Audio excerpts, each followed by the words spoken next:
You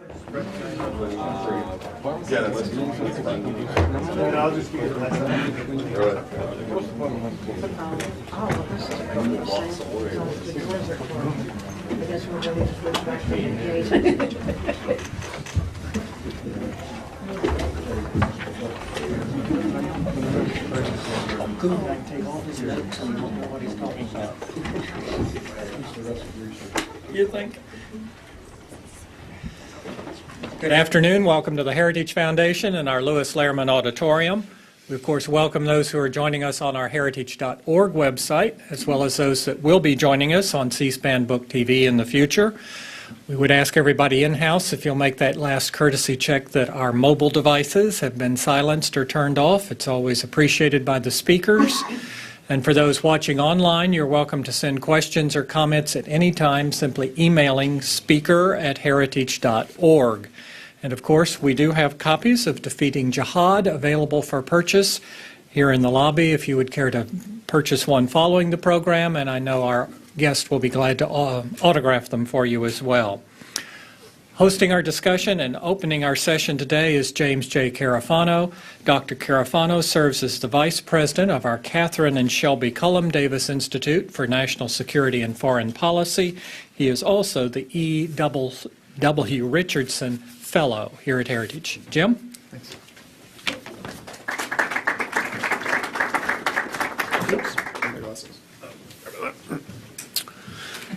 Dr. Seb Gorka serves as the Matthew C. Horner Distinguished Chair of Military Theory at the Marine Corps University.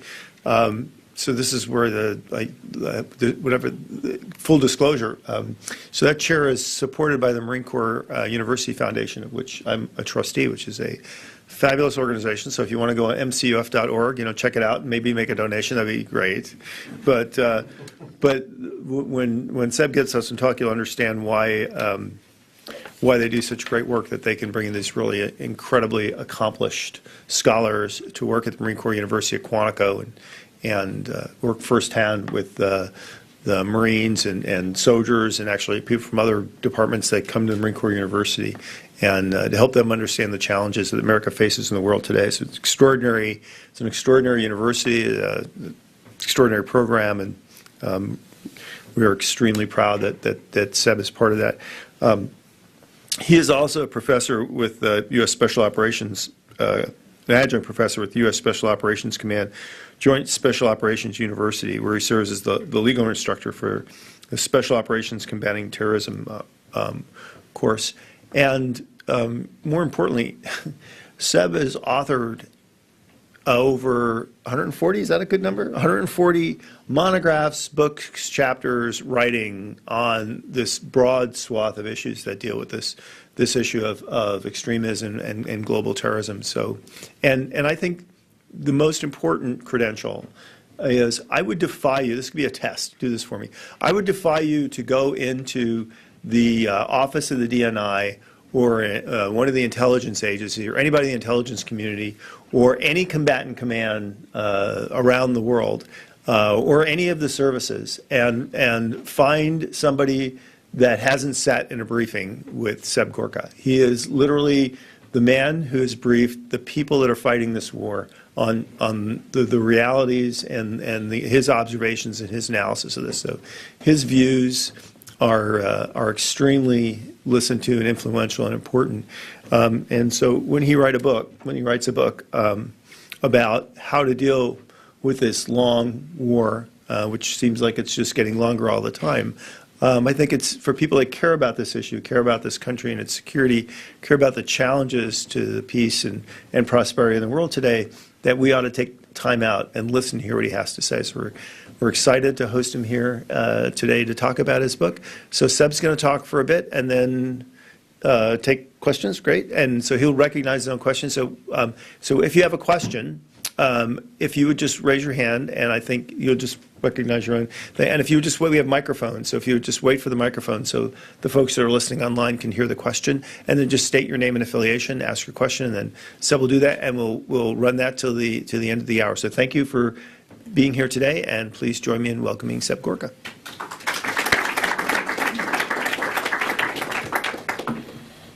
Thank you so much, Jim. That's an introduction that my father would have been proud of and my mother would have believed. Okay, it's wonderful to be here. Thank you for Heritage for inviting me, and specifically, I must reiterate what was inferred earlier. I wouldn't be here today, I wouldn't have my incredible position at Marine Corps University or been able to, in fact, write this book without the support of Tom and Jordan Saunders. So the Saunders family fund my position at MCU and also made the writing of this book possible. But logistically, my Regnery team here is also present, including my editor. So Tom, everybody else, thank you for actually getting me past the finish line. No more comments needed. Okay, let us talk about why I wrote this book. My day job is working with the Marine Corps, with our special operators, and with the FBI to help them understand the ideology of jihadi groups, whether it's Al-Qaeda, Al-Nusra, or ISIS today, to get inside the mind of the bad guys. And I think one of the reasons that I'm in an unusual position to be able to do that is not because I grew up in the Middle East or I come from an Arab culture. It's because of the experience of my family under communism. So my parents lived in Hungary during the communist dictatorship of the Rákosi era. And my father was actually responsible for creating a secret Christian Catholic underground organization at university to push back on the communist takeover of his beloved Hungary. Unfortunately, his organization was feeding intelligence to the West and to MI6, and their reports were landing on the desk of one Kim Philby. So after a few months of undermining the Soviets and helping to stop the spread of communism, my father and all his friends were betrayed from London. As a result, at the age of 20, my father got a life sentence in a communist prison, starting with 2 years in solitary and 2 years down a coal mine after that. And this is the story with which I opened my book. I didn't want to do it, but my wife said, Americans love a good story, so I opened it with the story of my father. And my father being liberated from a communist political prison by the revolutionaries of 1956, escaping across the minefields into Austria, and then finally making their way out to the West. My father didn't know he'd been betrayed from inside MI6, so when they asked him at the refugee camp, where do you want to go, he said the United Kingdom. So that's how they ended up in the UK and how I was born a British citizen and eventually moved to Hungary after the fall of communism, but now I'm a very proud American citizen. The reason that I did, in fact, decide to include this story was a very simple one. I grew up with the mother's milk of freedom and democracy just instilled in me from day one. Because my father escaped from a communist dictatorship, from a prison in a communist dictatorship, I understood, before I could walk, the fragility of liberty, the importance of liberty, and how fragile it is, and how Ronald Reagan was absolutely correct that the loss of liberty is always just one generation away. So when I saw the events in real time 15 years ago on that beautiful sunny Tuesday morning, it was like a day like today, beautiful blue clear skies. When I saw those two planes fly into the twin towers of the World Trade Center, I viscerally understood that the totalitarians are back. They may not be communists, but they are totalitarians. And if you read the works that inform groups like ISIS or Al-Qaeda, it is clear that America is once again facing a global totalitarian ideology.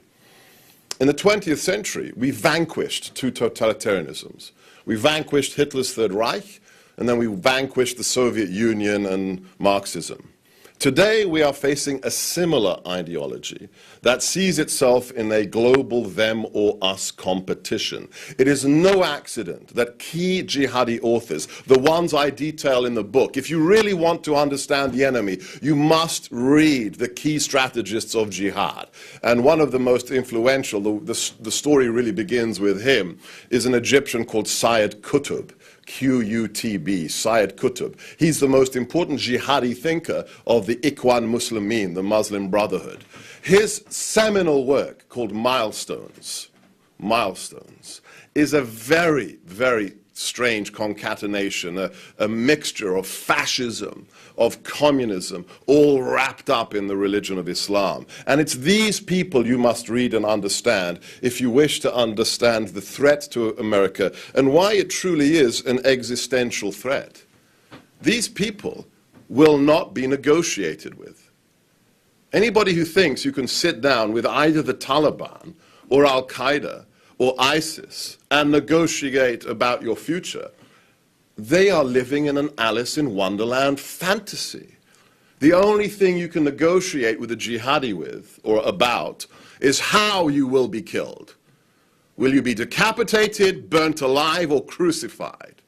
Or will you be enslaved as a subhuman, as a person who is not recognized as a human being because you're not a Muslim?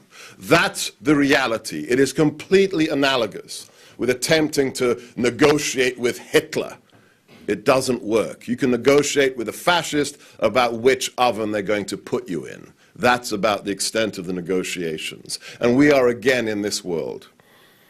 The rest of the book is, beyond this recognition that the new totalitarians have arrived, is my game plan on how to defeat them. And it starts with the lessons of Sun Tzu. Sun Tzu said that if you wish to win a war, you must know yourself and you must know your enemy.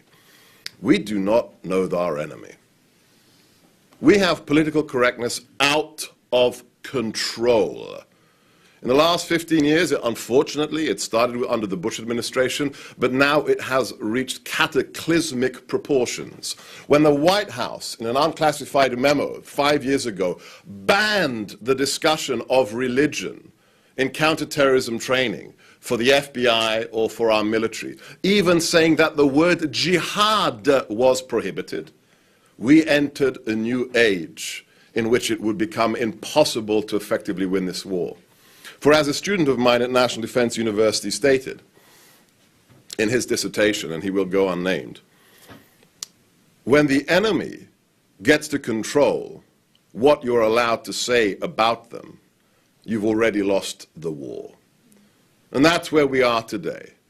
When a man in traditional Arabic dress runs at a peace officer's cruiser in Philadelphia, pumps the whole mag of his Glock semi-automatic through the window at that policeman, and afterwards says, "This is for the glory of God, for Allah," and the mayor of Philadelphia says, "It's just a crime. It's got nothing to do with religion," then we are living in a Monty Python fantasy absurdity. The fact is, you can only defeat an enemy if you understand them on their own terms.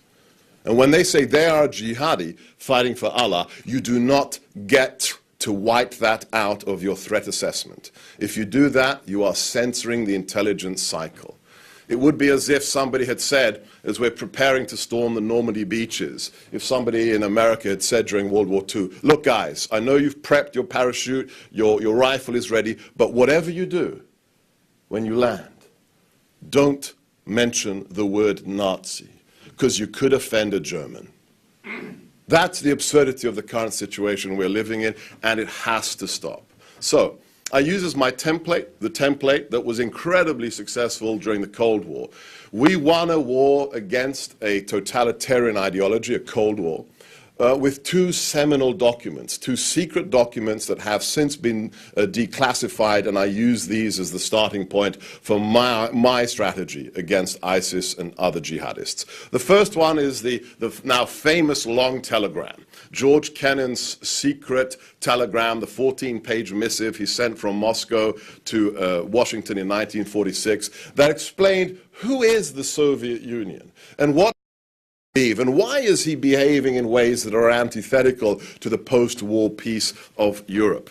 That document was the enemy threat doctrine analysis, put in military terms. It was an incredible description of what Kennan called the personality of the Soviet Union, that made it very clear that this nation and its allies are motivated by an ideology that will not stop unless we are destroyed and enslaved. And that is why the Soviet Union is an existential threat to America and her Western allies. How did we go beyond the analysis of who the enemy is? Well, the incredible Paul Nitze was tasked by the Truman administration to write the plan on how to defeat the Soviets. In the document National Security Council 68, NSC 68, he wrote a 60-page plan on how to defeat the Soviet Union from the outside and how to defeat it from the inside by delegitimizing its ideology of the workers' paradise. That document was unlike any government document I have ever seen.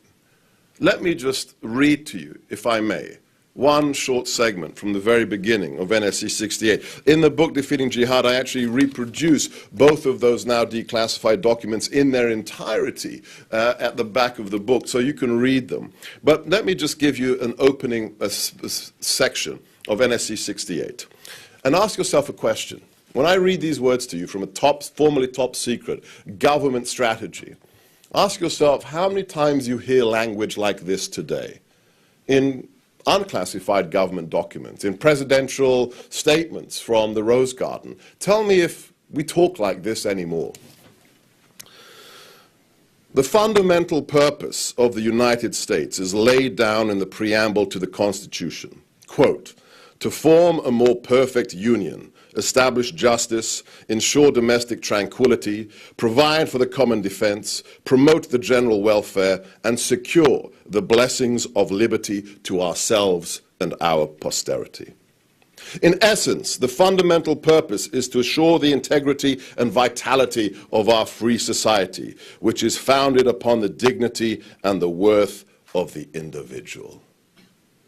Do we have government documents that talk about the dignity and the worth of the individuals, the blessings of liberty? We understood back then what the Founding Fathers built this nation upon, and we need to reinvigorate and remind ourselves that today it is organizations like ISIS or Al-Qaeda that deny these fundamental truths and are therefore an existential threat to the United States. So, what is to be done? I worked for the DOD for 5 years, 6 years, oh my gosh, too long. And as a result, I am a little bit infected by PowerPoint-itis, but I am a recovering PowerPoint user. So let me just share 2 slides with you. What is the message of my book? Of course, I'd like you to purchase it, but here's a very simple message.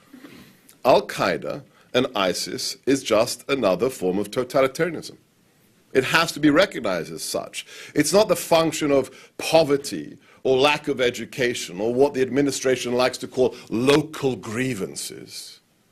Who of the 19 hijackers on September the 11th were born in Palestinian refugee camps? What was the lack of political enfranchisement that Jihadi John suffered going to an elite school in the UK and being a very well-to-do IT manager in the Gulf? Not sure I understand what the local grievances are for these individuals that behead fellow human beings on camera. Secondly, America has defeated totalitarians before, and we can do it again. Let me be explicit on this.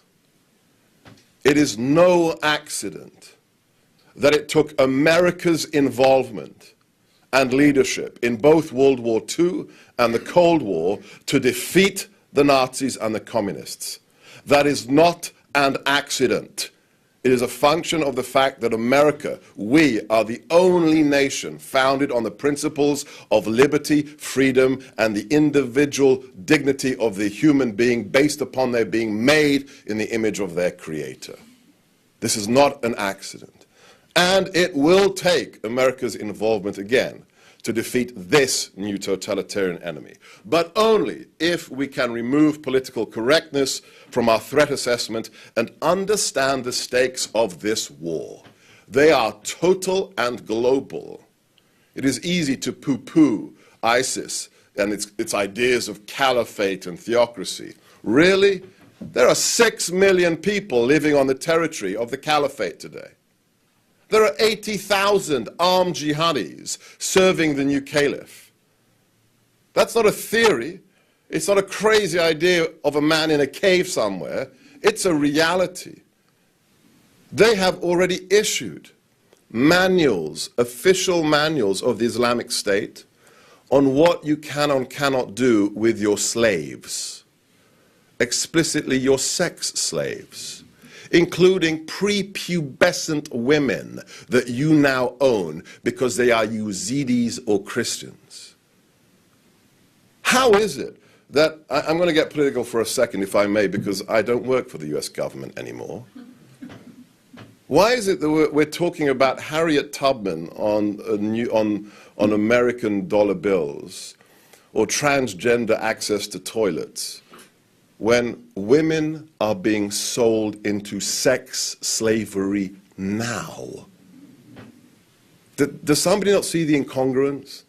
Transgender toilets versus sex slave markets today. Obsessing about slavery in America over a century ago, but when slavery is happening today. There needs to be an understanding of what is going on in the world. So, what is to be done? To quote a certain individual who may be familiar to you. Number one, we have to be honest about who the enemy is and what they want. No more censorship.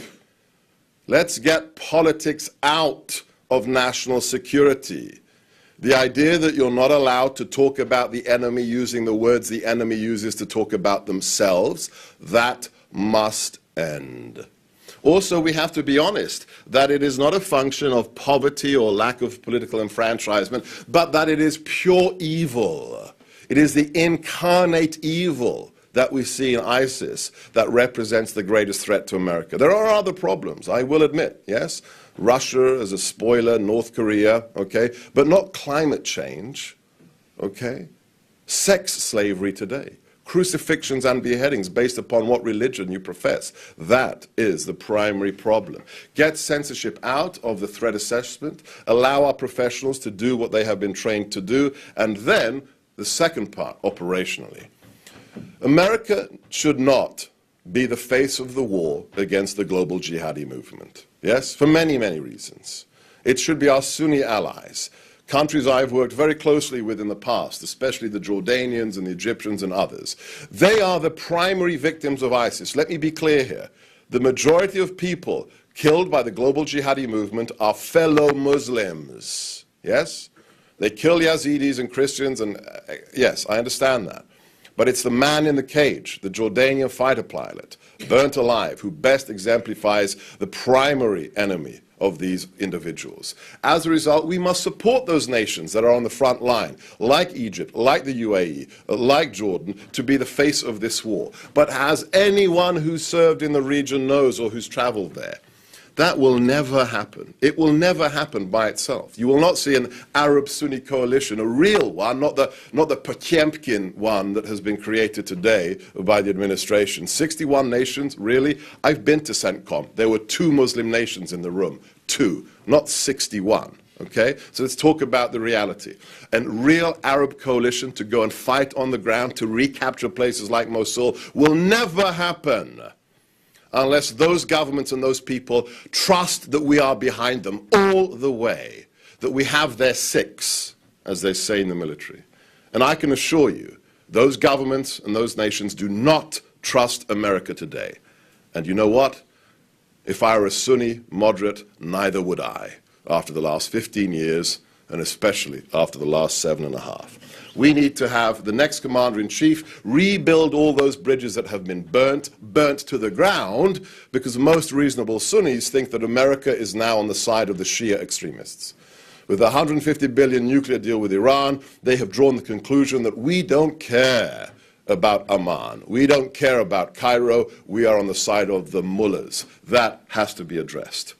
This war will not be won without us being part of the solution, but with our Sunni allies as the front line. And then lastly, very explicitly from the Cold War, we have to have a strategic level counter-push in the propaganda and information warfare domain. We are literally not present on the battlefield of ideas. I'm not denigrating the work of our psychological operations units at Fort Bragg. I know them intimately, but they are limited, they are corralled, they are not permitted to do anything above the tactical level.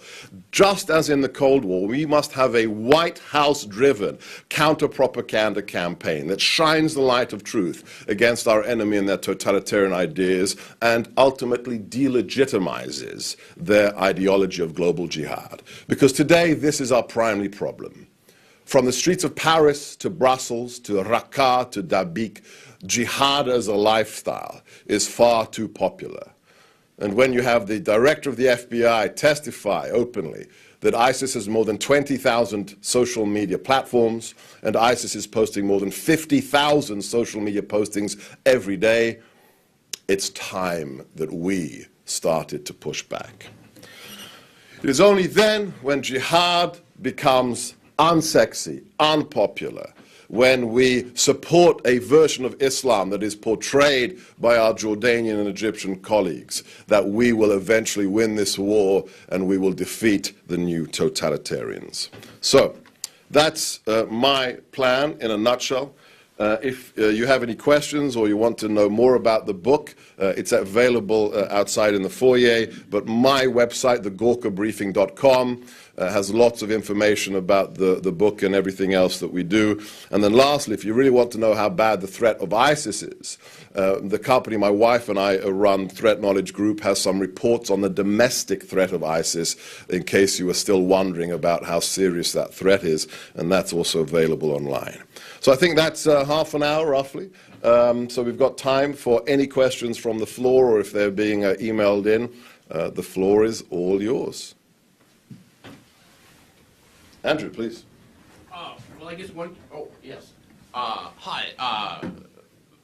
I guess one curious question. Of course, you mentioned at the end a key component of your strategy is, as many others have discussed, is trying to develop other alternative understandings of Islam to counter any such group like Al Qaeda or ISIS or Taliban.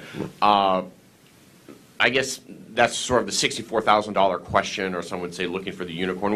What sort of developments do you see there, or groups you would support, or? Yeah, great question. So, what's worked? When have we seen Arab or Muslim nations function in ways that are commensurate with the standards of liberty, democracy, and representative government, or at least the rights of the individual? To be brutally honest, in the 20th century, I see two functioning examples, or two large-scale ones. The Turkey of Ataturk and his legacy, and also the Hashemite Kingdom of Jordan. These are the only ones that function in ways that really are stable and cherish the values that we cherish on the whole. And why is that so? What's special about these two constructs, or these two polities? Well, very obviously, what did Ataturk do? Ataturk dissolved the caliphate in 1924, and he explicitly said, everybody in the new Republic of Turkey can be a Muslim, that's fine. But you know what? I'm going to divest, I'm going to disconnect Islam and politics. He said, like the founding fathers in America, you can be a Muslim, but that's a private issue. Cannot inform, the Quran cannot inform government's function and government policy. So a very aggressive separation of mosque and state was one model. Now, Foggy Bottom doesn't like this, yes? Because a State Department doesn't like an idea where the state defines what a religion can or cannot be, and where the military, remember Ataturk's model was what? The Turkish army is going to be the protector of the republican identity, yes, the secular identity. The idea that guys in uniform are going to be the guarantors of secularity doesn't go well down with our friends at the State Department, but nevertheless it worked until a certain Mr. Erdogan came to power. And then we have the Jordanians. And the Jordanians, why is it so easy to work with them? Why is their military so good? Why are they such strong allies in the fight against ISIS? I think it has a lot to do with the word Hashemite. Now, when you have a royal family that is meant to be descended from the same clan as Muhammad, that provides you certain credentials. Yeah? So when the king says, you should do this and you shouldn't do that, that has a certain weight that somebody else doesn't have. And of course, their military, or their military and royal elite are trained where? Here, and at Sandhurst. I mean, I had the royal family, members of the royal family as my students. So the fact is, they are socialized with the Western values as individuals. Then they have a credential that really cannot be gainsaid easily by the extremists. Those are the two options. Now, one of those cannot be replicated. You can't Hashemitize the Middle East unless you give it all to Jordan. So what's the last option? You've got to have a secularization. You've got to have an Ataturk legacy that is transposed into other Muslim or Arab nations. And I think that's exactly what President Sisi is trying to do. I've met President Sisi. I've spoken to him for hours. And when a man who is as devoutly Muslim as he is, you know he has the prayer knot on his forehead. He prays so hard that he has a callus on his forehead. If you read his dissertation from the Army War College on Carlisle, it's clear this is a deeply devout Muslim who's trying to wrestle with the question of Islam and democracy. But when he tells me, look, I did what I did with the Muslim Brotherhood because I'm an Egyptian before I'm a Muslim, then you understand what this man is doing. He says, absolutely, Islam, great, but I'm not going to see my nation held hostage to an interpretation of Islam that is straight from the 7th century. So I think it's people like Sisi that are trying to reinvigorate the Ataturkian model, but of course they're blackballed by this administration, yeah, because he wore a uniform. I remember there was a president, maybe it was Eisenhower, who was a soldier before he was a president. But I don't know. I'm a newly minted American. I have to bone up on these things. Jim. Oh, yeah. So I wanted to, before we got too far off the Jordan thing, I wanted you to unpack that a bit more, because Jordan, as we all know, is about 60% refugee. Yes. And of the 40% live there who are Jordanians, about half love America and about half hate America. Right. So could you unpack a little more about the way forward in terms of interfacing with Jordan and their role that they're going to play in bringing stability back to the region and in dealing with the global Islamist insurgency? Let me not, Greg, thank you, Jim. Let me not give you my opinion. Let me give you the horse's mouth. So my wife and I, we visited Jordan, and we were in the biggest Jordanian refugee camp on Christmas Day last year. Jordan has absorbed an incredible amount of refugees from Syria that is almost cracking the capacity of the nation to maintain its economy. And let me quote to you the senior, no names, the senior police official who is responsible for that camp, yeah, that had a huge population of refugees. And we asked him, so how do you see this developing? How is the integration of the refugees into Jordan working, and how long can you do this? And he said, look, you have to be clear about this. We as Jordanians eventually need these people to go back to the country they came from. The answer for refugees is not to be forced to go and live somewhere else. It's for the conditions that forced their exodus to be solved to allow them to go back. He said it makes no sense. We cannot physically absorb these people as a nation. And secondly, what sense does it make to transport them even further away from their homelands, whether it's into Europe or whether it's into America? That is not what these people deserve. And as the son of refugees, yes, I fully understand this, okay? My parents may have become British citizens, but guess what? When the wall fell, what did my parents do? They went back to Hungary. They had been forced to live in exile because of the dictatorship that had taken over their country. But as soon as the wall fell, they were Hungarians who wanted to go back to the land of their birth, which they had been forced out of. So the trouble is, Jordan is just one relatively small actor in this theater. It's done an amazing job in absorbing as many people as it has. But I tend to agree with that Jordanian police officer. The long-term reality or the long-term goal of any nation concerned for these individuals is not that they try and grow roots in transplanted territories, or that they are pushed even further away from their homeland, but eventually they will have to go back to their own nations, and that will only happen with American leadership. Thank you, Jim. Yes, please. Thank you. Thank you very much, Dr. Gorka. Is it feasible to separate mosque and state in the sense that in the Muslim religion, it's not a union of mosque and state, it's a confusion of both things. It's the same thing. In medieval Christendom, you had union of church and state, etc., but it was very clear in Catholic doctrine that the two were completely different. Yeah, great. So, is it feasible? Yeah. Or are we thinking about the Ataturk thing didn't work, in a sense. I mean, it stopped working, maybe because it's not workable. Look, you raise a superb question. I don't want to go down a theological, rabbit hole. But the fact is, if you read the Quran, as I have, if you read the Hadith, there is no passage in Islamic scripture equivalent to the render unto Caesar chapter. So people think that, the founding fathers separated church and state. Wrong. Jesus did.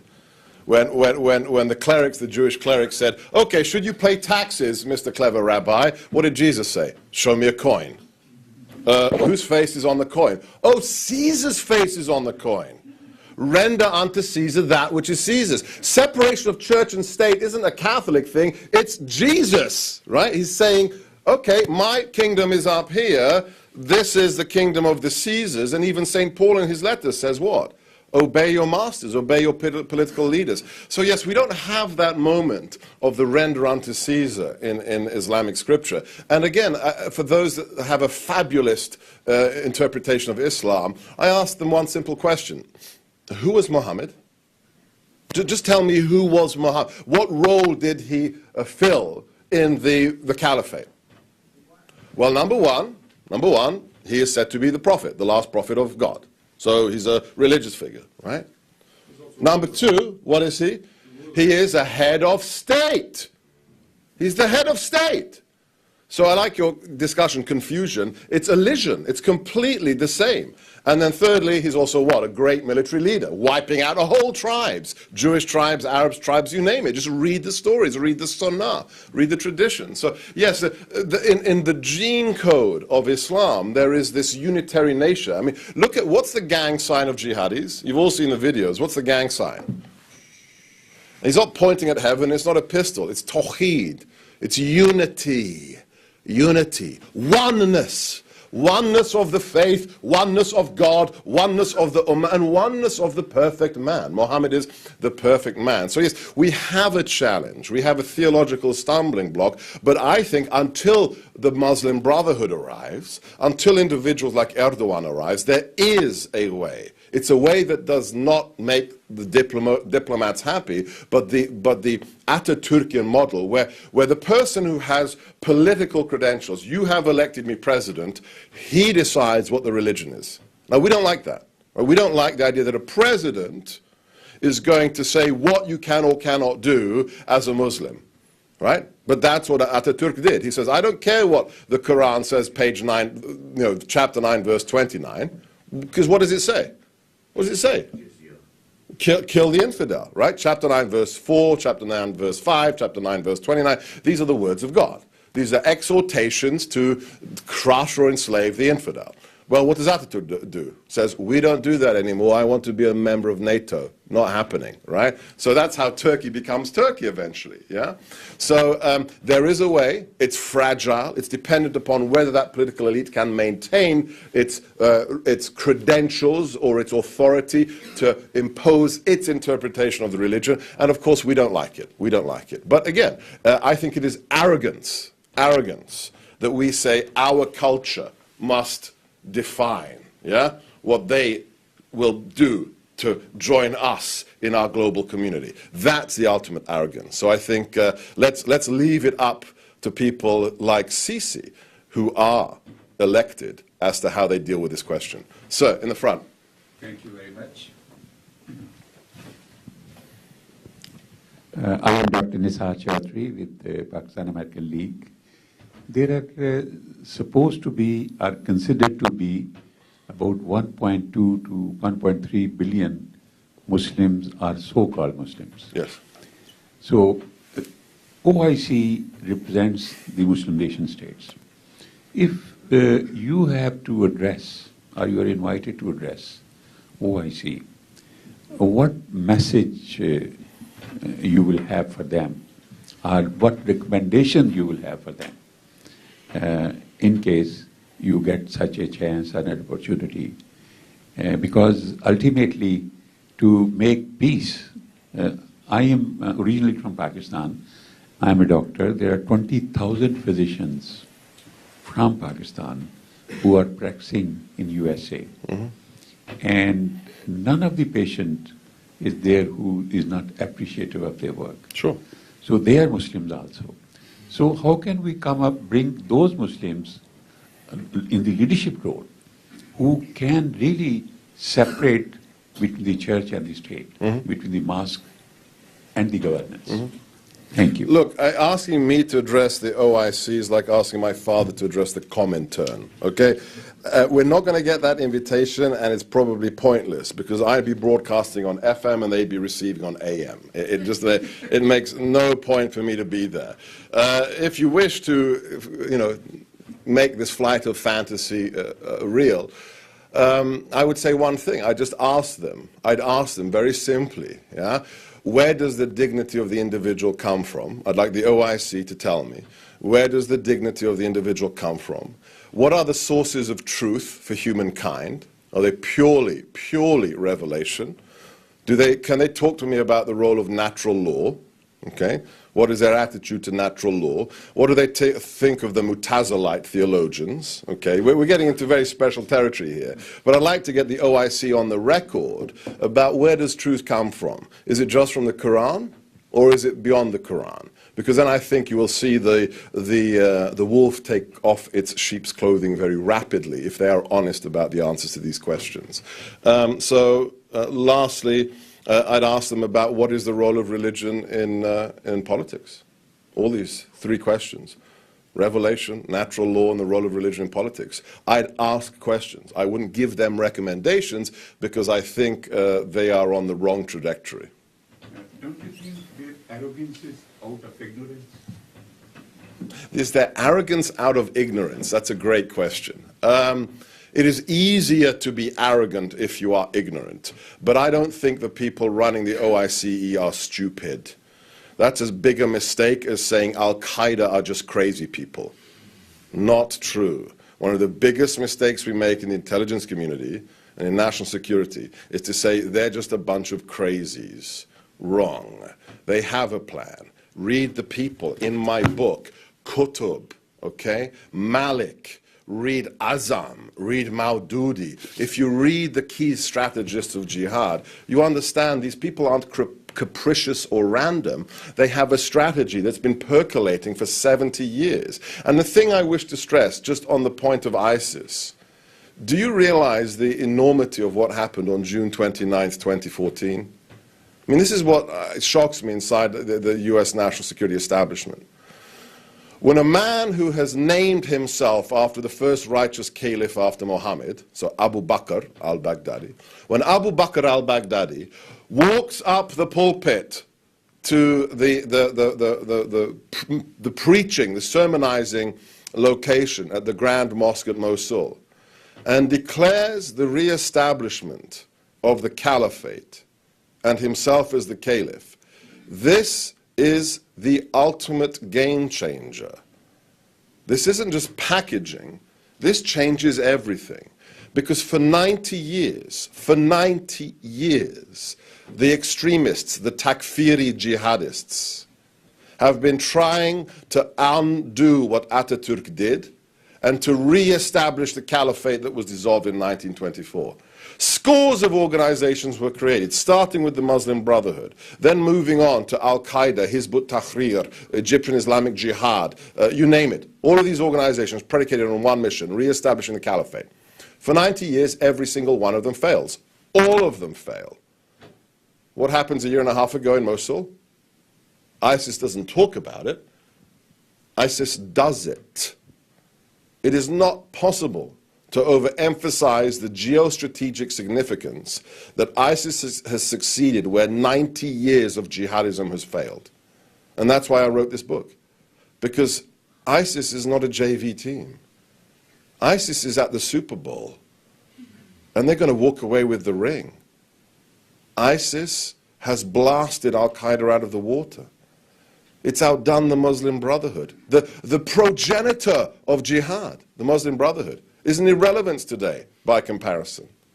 So people need to understand. And another thing, if I may, just to bring it all back home. This is from the report my wife and I did on ISIS in America. This isn't something happening 8,000 miles away, ladies and gentlemen. In the last 18 months, since the declaration of the caliphate, we have killed or arrested 98 people in America linked to ISIS. 98. That's not all jihadis. That's not Al-Qaeda and ISIS. That's just ISIS. All over the country, from Texas to California to New Jersey. Yeah? It's not a question of when the threat comes here. The question of where the threat is already answered. They are here. San Bernardino. What did Farouk and Malik do? They swore allegiance, bayat, to the Islamic State and the new caliph as they executed the second largest attack on US soil since September the 11th. And the really scary thing is, 30% of the people we've arrested have no intention of going anywhere. Half of them want to go to the Middle East. But 30% have decided that the best way to serve the new caliph is to kill infidels on US soil. These are just the unclassified facts of the matter about what the ISIS threat to America is today. Jim. Could you also update folks on the state of Al-Qaeda today? Because today we always talk about ISIS and we tend to forget there's other people out there. So thank you. This is do you remember, so ISIS got to be really big. Why? Because we were obsessed with Al-Qaeda. And when Abu Bakr gets kicked out of Al-Qaeda, what happens? Oh, he doesn't matter then. Really? And what does he do? He says, okay, I'm going to make hay while the sun shines. He takes all his fighters into Syria and builds the Islamic State. So we're doing it again. We're obsessing on ISIS, but Al-Qaeda has not disappeared. Al-Qaeda is more active than ever, especially in Africa. Yeah? And right now, there's real pressure on Al-Qaeda to do what? Prove relevance. Yes? Because who's stolen the show? Yeah? Now, ISIS is the Coca-Cola of soft drinks. Yeah? You say, soft drinks, and you say, oh, yes, the big brand leader is, of course, ISIS. Well, Al-Qaeda has to get back in the game. Either that, or they have to swear bayat to the new caliph. And I don't think, Ayman al-Zawahiri, I don't think for reasons of ego, I don't think he could quite swallow subordinating himself to his former subordinate. So what does Al-Qaeda do in the meantime? It may go even bigger. If you want to prove your relevance, 3,000 people in 102 minutes may not be enough. Yeah? And we've seen Al-Qaeda look at weapons of mass destruction with great interest. Remember the videos from Afghanistan? The experimenting with nerve agents, with poisonous gases. So Al-Qaeda has not disappeared, and it's very important what Dr. Carafano did by raising that issue. This is why I prefer, violent extremism is absurd. This label, this asinine label that the administration uses of amorphous violent extremism, no, it's not any kind of violent extremism. It's jihadism. And the much better label for the threat is the global jihadi movement.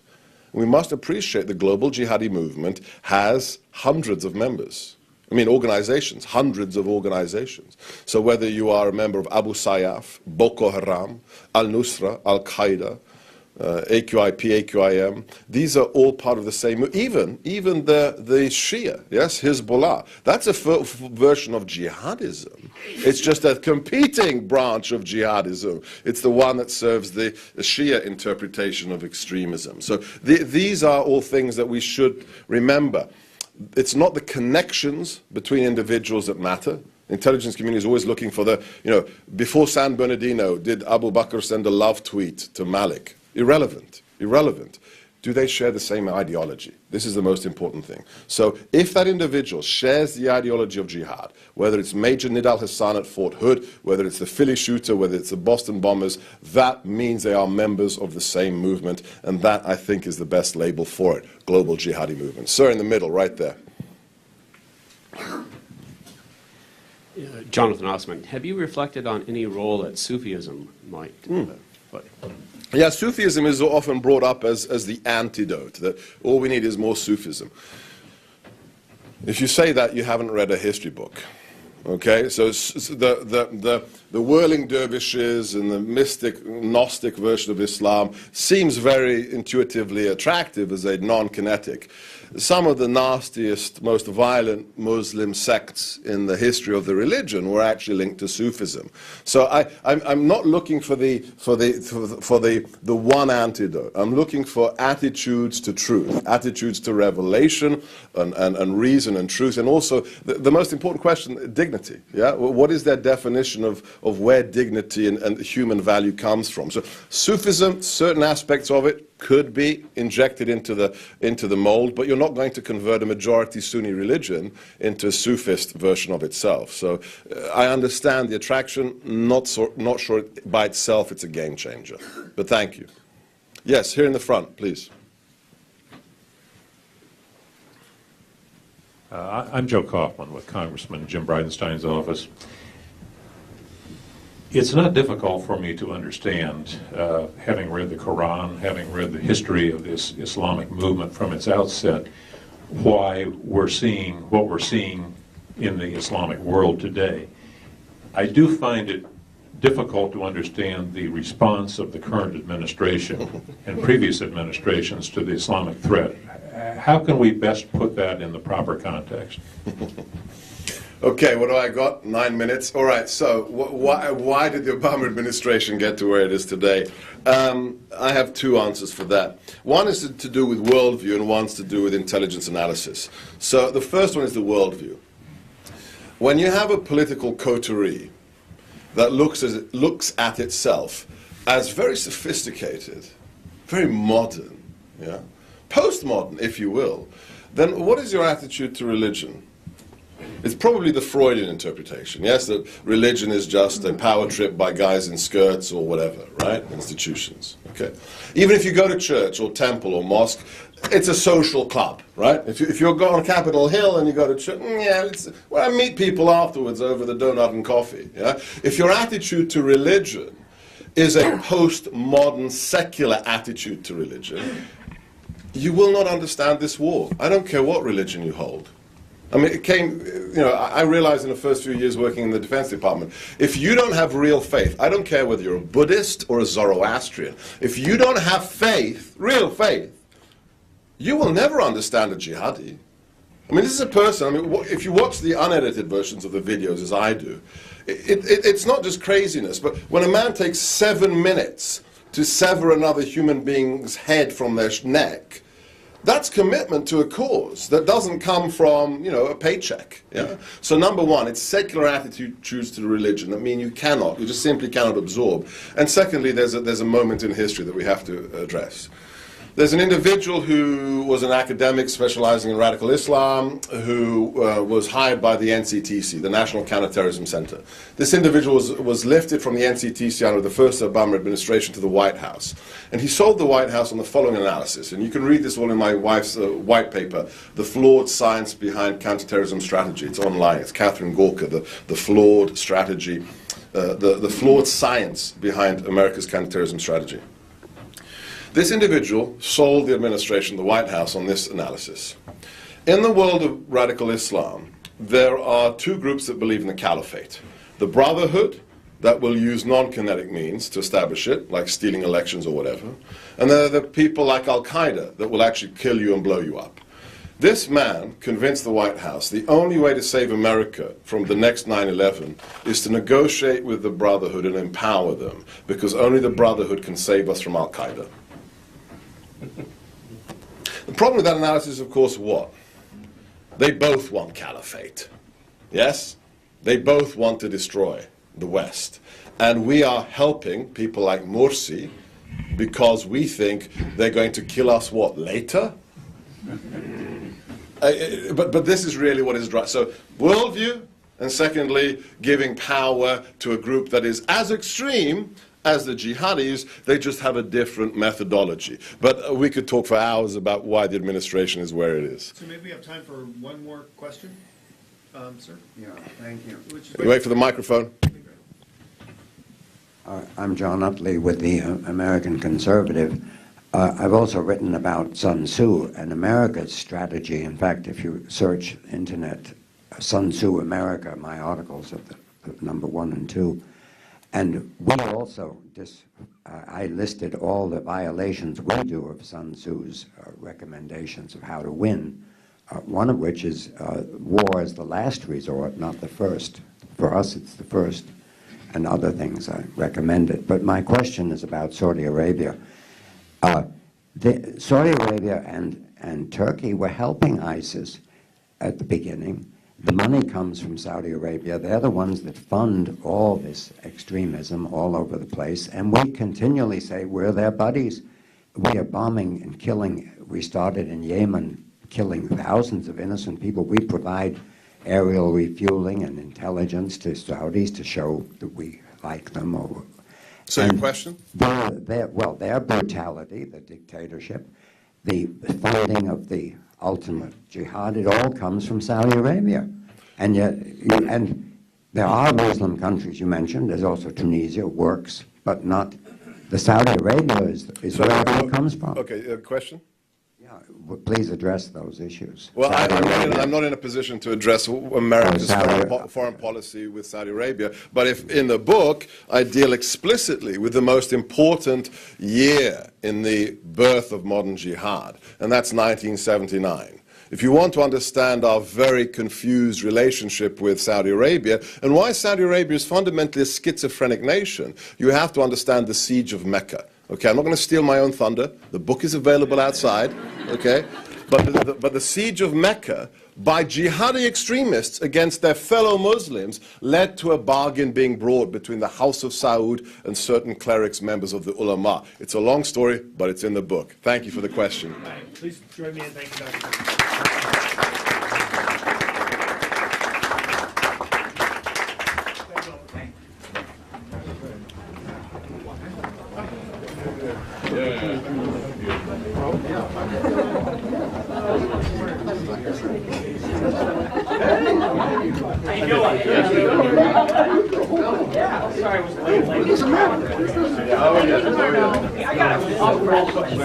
Like, I